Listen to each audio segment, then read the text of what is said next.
Vlog episode number 2. In this episode, I really wanted to discuss body language and how that can impact a meeting, a presentation, an assignment, a tour, and really anything in your day-to-day operations within real estate or within life, family, friends. Really, it can be applied to pretty much anything. It's something that I've always gravitated to and had an interest in. And really, what I wanted to discuss was a couple of core movements that can tell you a lot about what someone is thinking, how someone is feeling. If someone, for instance, is looking down and away, they're probably holding something back or not telling the full story, to put it politically correct. If someone is looking up, generally they're accessing their brain and accessing their memory banks and trying to remember something, so they're thinking actively.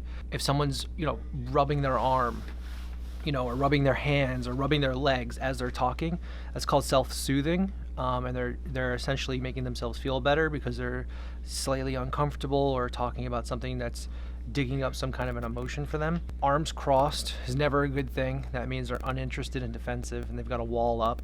Leaning forward means they're engaged and listening with intent. Hard handshake, or a pull-in handshake as I like to call it, is someone that's asserting their dominance and someone that's probably an alpha and might like to be heard. So probably someone you should let speak and let them get out their point and get things across, and then you could follow up in an appropriate way. Palm up handshake is an open invitation. It's someone who's open, who's engaged, who wants to do something with you. Pointing at you and talking is a power move. It's never a good thing. That means it's adversarial. Nodding while you're talking is always a really good sign. It means they're engaged, that they're absorbing everything you're saying, that they are agreeing with you, and that you're on the right track and should probably stay the course. If you're someone with a high EQ or emotional intelligence, reading these kinds of movements within people should pretty much come naturally to you. It can give you a real edge in life and in day-to-day, in your job and in work. I tend to believe that EQ and the ability to read body language naturally is a skill that people associate with street smarts. Oh, that person's street smart, that person's street smart.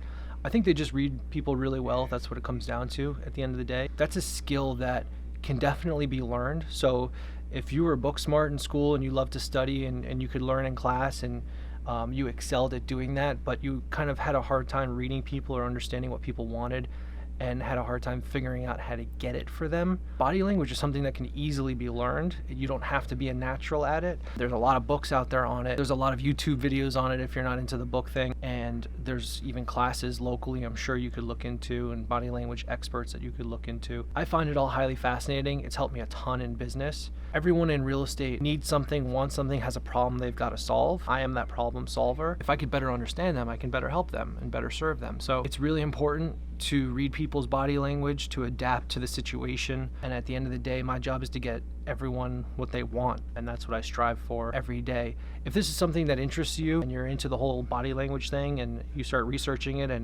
and become more engaged and thoughtful about how to use reading body language in your day-to-day life, I would also recommend you look into graphology, which is a very interesting way of learning a lot about someone through the way they write.